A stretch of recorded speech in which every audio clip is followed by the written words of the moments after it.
first one is only 2 pages long. So,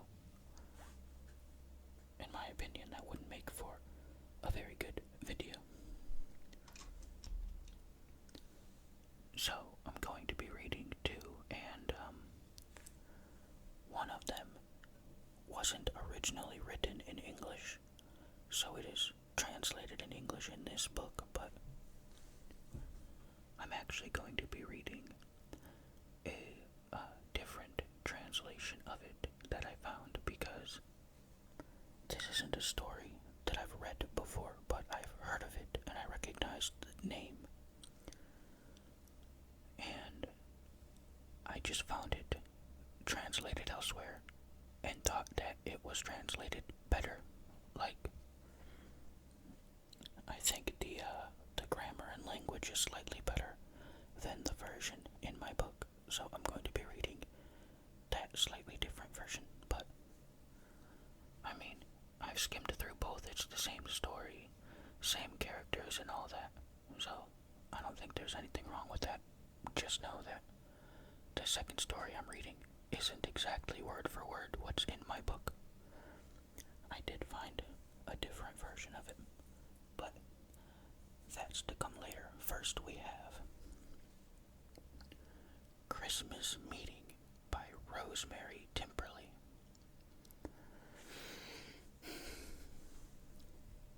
I have never spent Christmas alone before. It gives me an uncanny feeling sitting alone in my furnished room with my head full of ghosts and the room full of voices of the past. It's a drowning feeling, all the Christmases of the past coming back in a mad jumble. The childish Christmas with a house full of relations, a tree in the window, sixpences in the pudding, and the delicious, crinkly stocking in the dark morning. The adolescent Christmas with mother and father, the war and the bitter cold, and the letters from abroad. The first really grown-up Christmas with a lover, the snow and the enchantment, red wine and kisses, and the walk in the dark before midnight, with the ground so white and the stars diamond bright in a black sky. So many Christmases through the years. And now, the first Christmas alone. But not quite loneliness. A feeling of companionship with all the other people who are spending Christmas alone. Millions of them, past and present. A feeling that, if I close my eyes, there will be no past or future, only an endless present, which is time, because it is all we ever have. Yes, however cynical you are, however irreligious, it makes you feel queer to be alone at Christmas time. So I am absurdly relieved when the young man walks in. There's nothing romantic about it. I'm a woman of nearly 50, a spinster schoolma'am with grim, dark hair and myopic eyes that once were beautiful, and he's a kid of 20, rather unconventionally dressed with a flowing wine-colored tie and black velvet jacket, and brown curls which could do with a taste of the barber's scissors. The effeminacy of his dress is belied by his features, narrow, piercing blue eyes, and arrogant, jutting nose and chin. Not that he looks strong. The skin is fine drawn over the prominent features, and he is very white. He bursts in without knocking, then pauses, says, "I'm so sorry. I thought this was my room." He begins to go out, then hesitates and says, "Are you alone?" "Yes." "It's queer being alone at Christmas, isn't it? May I stay and talk?" "I'd be glad if you would." He comes right in and sits down by the fire. "I hope you don't think I came in here on purpose. I really did think it was my room," he explains. "I'm glad you made the mistake, but you're a very young person to be alone at Christmas time." "I wouldn't go back to the country to my family. It would hold up work. I'm a writer." "I see." I can't help smiling a little. That explains his rather unusual usual dress, and he takes himself so seriously, this young man. Of course, you mustn't waste a precious moment of writing, I say with a twinkle. No, not a moment. That's what my family won't see. They don't appreciate urgency. Families are never appreciative of the artistic nature. No, they aren't, he agrees seriously. What are you writing? Poetry and a diary combined. It's called My Poems and I by Francis Randall. That's my name. My family says there's no point in my writing, that I'm too young, but I don't feel young. Sometimes I feel like an old man with too much to do before he dies. Revolving faster and faster on the wheel of creativeness. Yes, exactly. You understand. You must read my work sometime. Please read my work. Read my work. A note of desperation in his voice, a look of fear in his eyes, makes me say, we're both getting much too solemn for Christmas Day. I'm going to make you some coffee, and I have a plum cake. I move about, clattering cups, spooning coffee into my percolator. But I must have offended him, for when I look round, I find he has left me. I am absurdly disappointed. I finish making coffee, however, then turn to the bookshelf in the room. It is piled high with volumes, for which the landlady has apologized profusely. Hope you don't mind the books, miss, but my husband won't part with them, and there's nowhere else to put them. We charge a bit less for the room for that reason.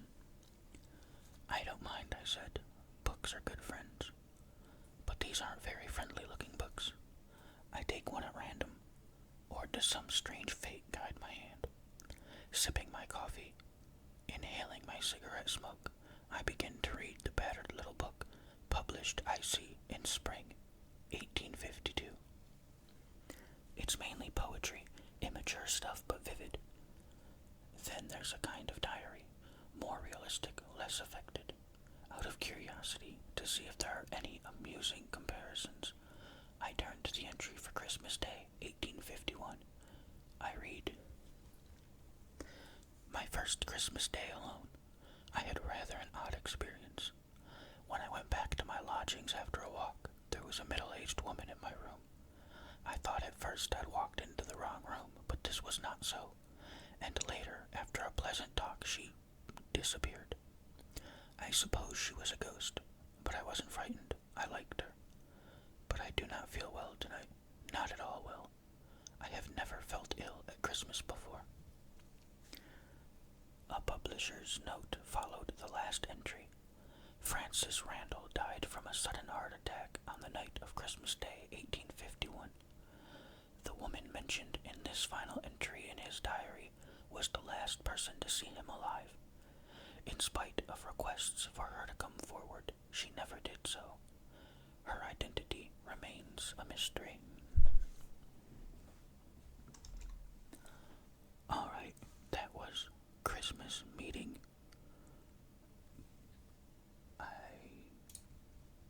Like I said, it was very short, only 2 pages. Really only 1 page. It was Christmas Meeting by Rosemary Timberly. And now we're going to read Eliash and the Draug by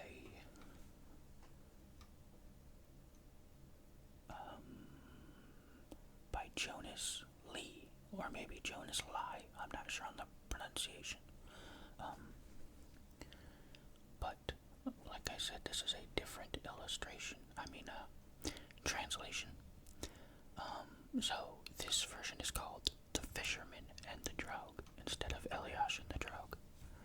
But it is the same story. This is The Fisherman and the Draug.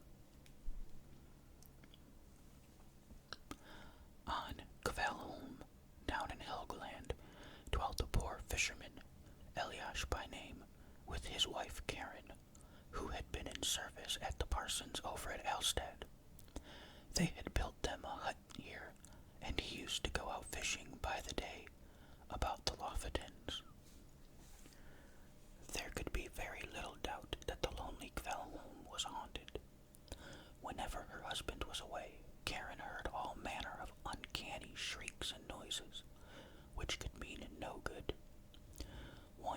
she was up on the hillside mowing grass to serve as winter fodder for their couple of sheep, she heard, quite plainly, a chattering on the strand beneath the hill, but look over she durst not. They had a child every year, but that was no burden, for they were both thrifty, hard-working folks. When 7 years had gone by, there were 6 children in the house. But that same autumn Eliash had scraped together so much that he thought he might now venture to buy a 6-herring, and henceforward go fishing in his own boat. One day, as he was walking along with a kveitipig in his hand, and thinking the matter over, he unexpectedly came upon a monstrous seal, which lay sunning itself right behind a rock on the strand, and was as much surprised to see the man as the man was to see the seal. But Eliash was not slack. From the top of the rock on which he stood, he hurled the long, heavy kveitipig right into the monster's back, just below the neck. The seal immediately rose up on its tail right into the air, as high as a boat's mast, and looked so evilly and viciously at him with its bloodshot eyes, at the same time showing its grinning teeth, that Eliash thought he should have died on the spot for sheer fright. Then it plunged into the sea and lashed the water into bloody foam behind it. Eliash didn't stop to see more, but that same evening there drifted into the boat place on Gval Creek, on which his house stood, a kveitipole with the hooked iron head snapped off. Eliash thought no more about it, but in the course of the autumn he bought his 6-herring, for which he had been building a little boat shed the whole summer. One night, as he lay awake thinking of his new 6-herring, it occurred to him that his boat would balance better, perhaps, if he stuck an extra log of wood on each side of it. He was so absurdly fond of the boat that it was a mere pastime for him to light a lantern and go down to have a look at it.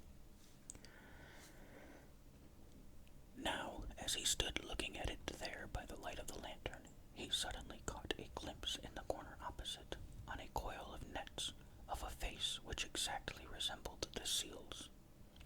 For an instant it grinned savagely at him and the light, its mouth all the time growing larger and larger. And then a big man whisked out of the door, not so quickly, however, but that Eliash could catch a glimpse by the light of the lantern of a long iron hooked spike sticking out of its back. And now he began to put 1 and 2 together. Still, he was less anxious about his life than about his boat, so he there and then sat him down in it with the lantern and kept watch. When his wife came in the morning, she found him sleeping there with the burnt-out lantern by his side. One morning in January, while he was out fishing in his boat with 2 other men, he heard, in the dark, a voice from a skerry at the very entrance of the creek. It laughed scornfully and said, "When it comes to a femboring, Eliash, look to thyself." But there was many a long year yet before it did come to that. But one autumn, when his son Burnt was 16, Eliash knew he could manage it, so he took his whole family with him in his boat to Rainin, to exchange his 6-herring for a femboring. The only person left at home was a little Finn girl, whom they had taken into service some few years before, and who had only lately been confirmed. Now there was a boat, a little femboring, for 4 men and a boy, that Eliash just then had his eye upon, a boat which the best boat builder in the place had finished and tarred over that very autumn. Eliash had a very good notion of what a boat should be, and it seemed to him that he had never seen a femboring so well built below the waterline. Above the waterline, indeed, it looked only middling, so that, to one of less experience than himself, the boat would have seemed rather a heavy goer than otherwise, and anything but a small craft. Now the boatmaster knew all this just as well as Eliash. He said he thought it would be the swiftest sailor in Rainin, but that Eliash should have it cheap all the same, if only he would promise one thing, and that was to make no alteration whatever in the boat, nay, not so much as adding a fresh coat of tar. Only when Eliash had expressly given his word upon it did he get the boat. But yon laddie who had taught the boatmaster how to build his boats so cunningly below the waterline, above the waterline he had had to use his native wits, and they were scant enough, must surely have been there beforehand, and bidden him both sell it cheaply, so that Eliash might get it, and stipulate besides that the boat should not be looked at too closely. In this way it escaped the usual tarring fore and aft. Eliash now thought about sailing home, but went first into the town, provided himself and family with provisions against Christmas, and indulged in a little nip of brandy besides. Glad as he was over the day's bargain, he and his wife, too, took an extra drop in their ain, and their sunburnt had a taste of it, too. After that, they sailed off homewards in their new boat. There was no other ballast in the boat but himself, his old woman, the children, and the Christmas provisions. His son Burnt sat by the main sheet.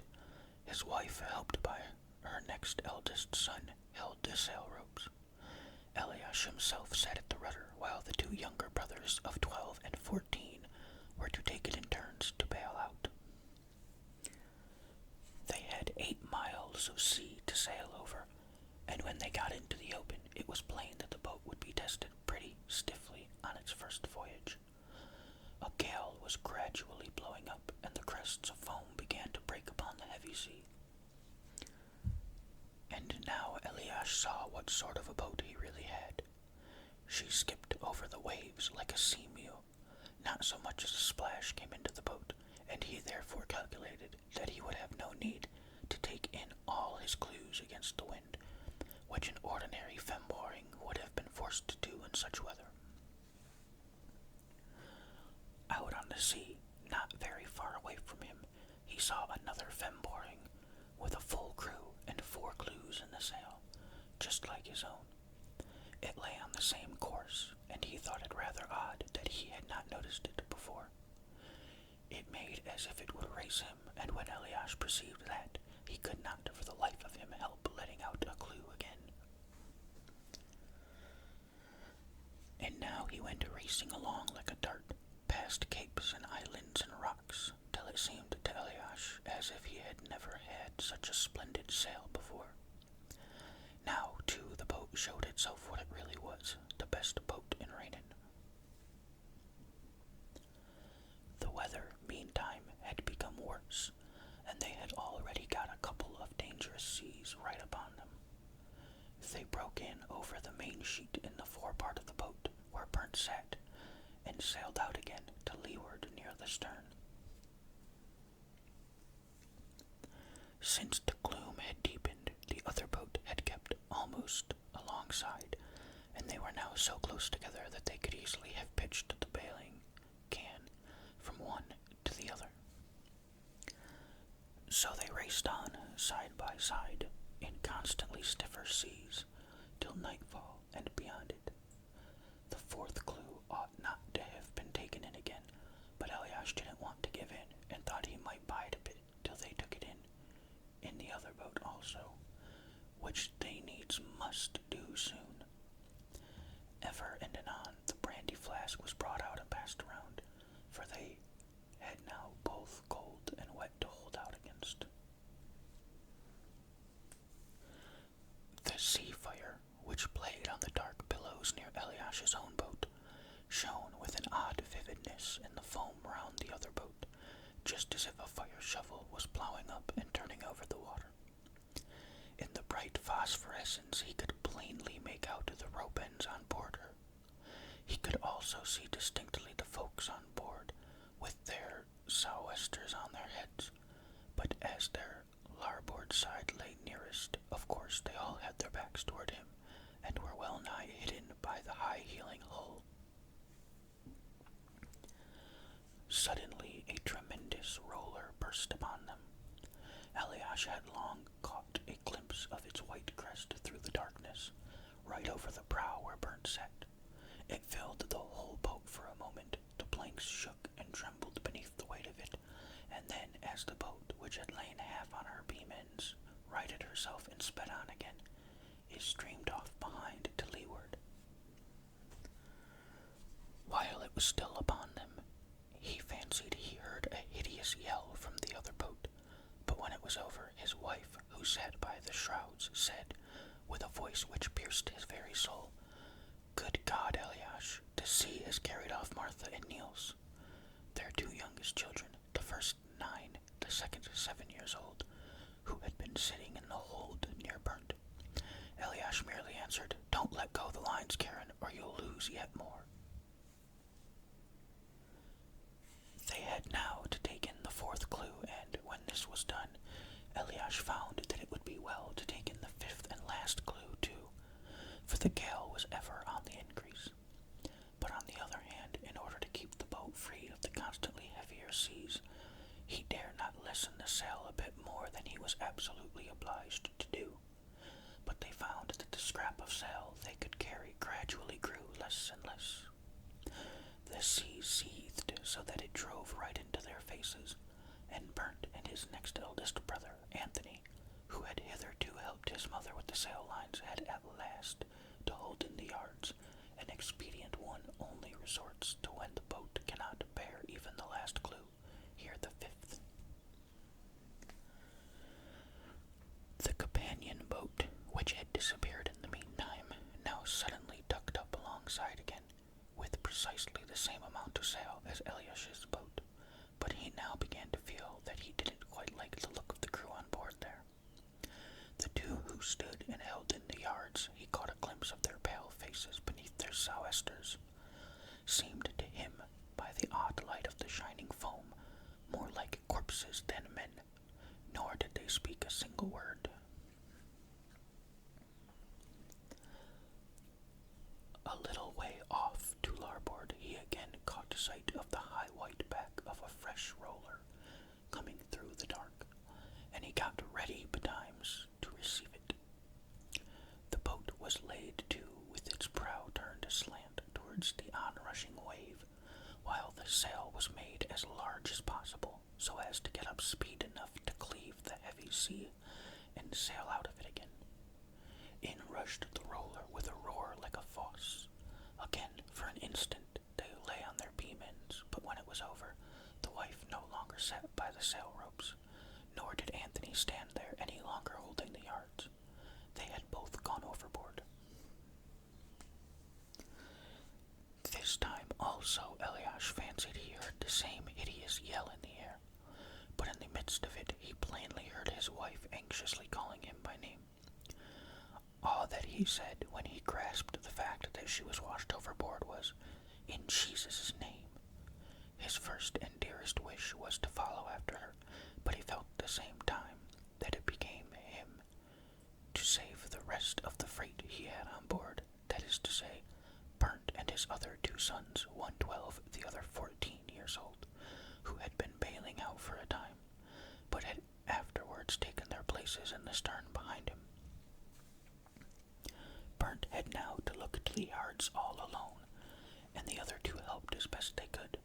The rudder Eliash did not let slip, and he held it fast with a hand of iron, which continuous exertion had long since made insensible to feeling.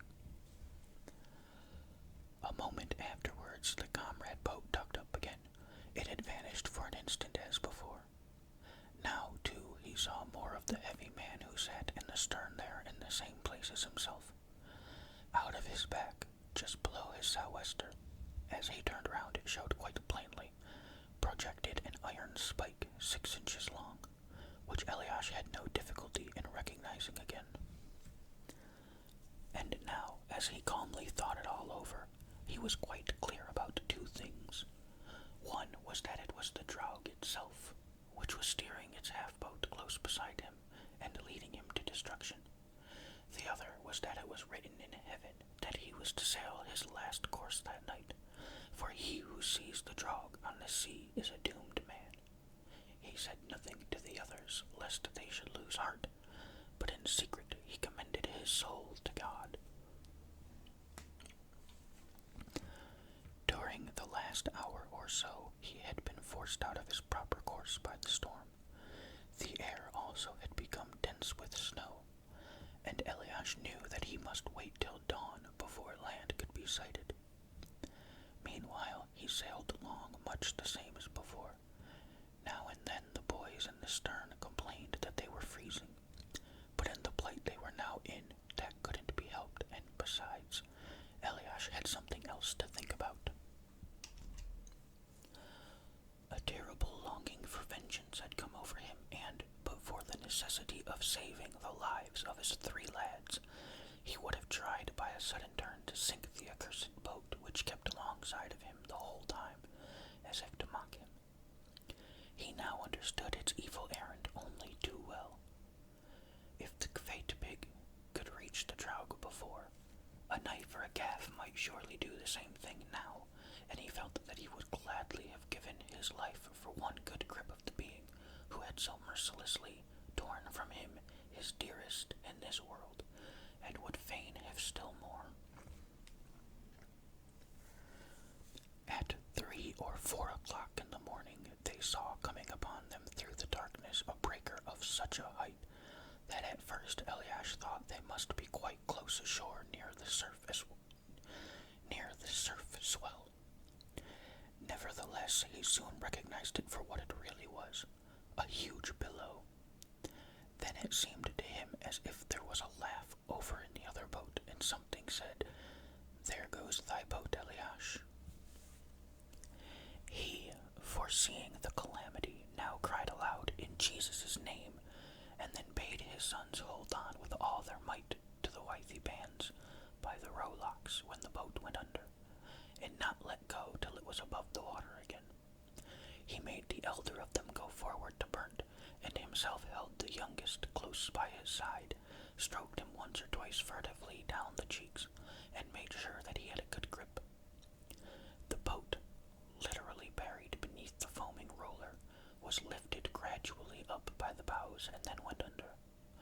When it rose again out of the water with the keel in the air, Eliash, Burnt, and the 12-year-old Martin lay alongside, holding on by the withy bands, but the third of the brothers was gone. They had now, first of all, to get the shrouds on one side cut through, so that the mast might come to the surface alongside instead of disturbing the balance of the boat below, and then they must climb up on the swaying bottom of the boat and stave in the keyholes to let out the air which kept the boat too high in the water, and so ease her. After great exertions they succeeded, and Eliash, who had got up on the top first, now helped the other 2 up after him. There they sat through the long dark winter night, clinging convulsively on by their hands and knees to the boat's bottom, which was drenched by the billows again and again. After the lapse of a couple of hours died Martin, whom his father had held up the whole time as far as he was able of sheer exhaustion, and glided down into the sea. They had tried to cry for help several times, but gave it up at last as a bad job. Whilst they 2 thus sat all alone on the bottom of the boat, Eliash said to Burnt he must now needs believe that he too was about to be along O Mother, but that he had strong hope that Burnt at any rate would be saved, if he only held out like a man. Then he told them all about the Draug, whom he had struck below the neck with the Kveite pig, and how it had now revenged itself upon him, and certainly would not forbear till it was quits with him. It was towards 9 o'clock in the morning when the grey dawn began to appear. Then Eliash gave to Burnt, who sat alongside him, his silver watch with the brass chain, which he had snapped in 2 in order to drag it from beneath his closely buttoned jacket. He held on for a little time longer, but as it got lighter, Burnt saw that his father's face was deadly pale. His hair, too, had parted here and there, as often happens when death is at hand, and his skin was chafed off his hands from holding on to the keel. The The son understood now that his father was nearly at the last gasp, and tried, so far as the pitching and tossing would allow it, to hold him up. But when Eliash marked it, he said, "Nay, look to thyself, Burnt, and hold on fast. I go to mother, in Jesus' name." And with that he cast himself down headlong from the top of the boat. Everyone who has sat on the keel of a boat long enough knows that when the sea has got its own, it grows much calmer, though not immediately. Burnt now found it easier to hold on, and still more of a hope came to him with the brightening day. The storm abated, and when it got quite light, it seemed to him that he knew where he was, and that it was outside his own homestead, Kvalholm, that he lay driving.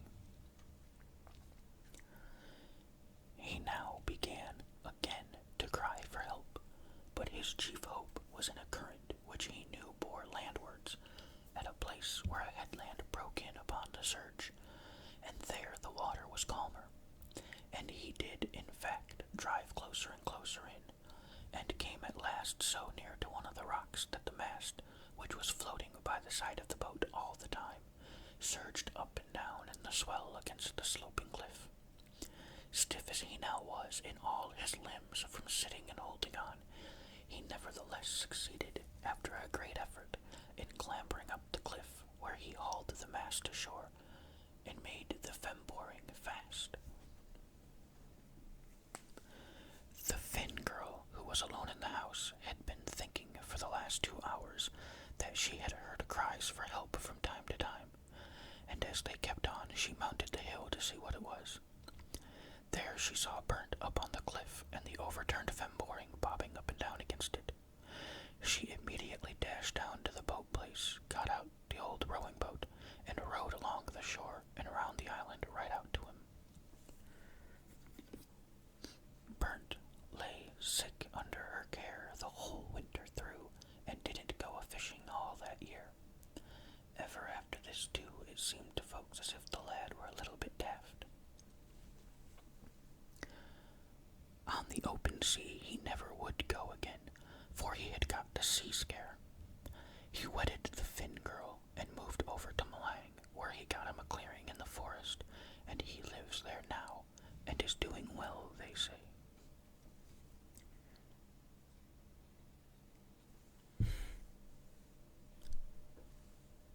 Alright, that's the end of Eliash and the Draug. And that means that's the end of this video. I hope you enjoyed these stories. But now that they're over, it is time to go to sleep. Go to sleep. Go to sleep. Go to sleep. Good night. Good night. Good night. Good night. Go to sleep. Go to sleep. Go to sleep. Go to sleep. Good night. Good night. Good night. Good night. Go to sleep.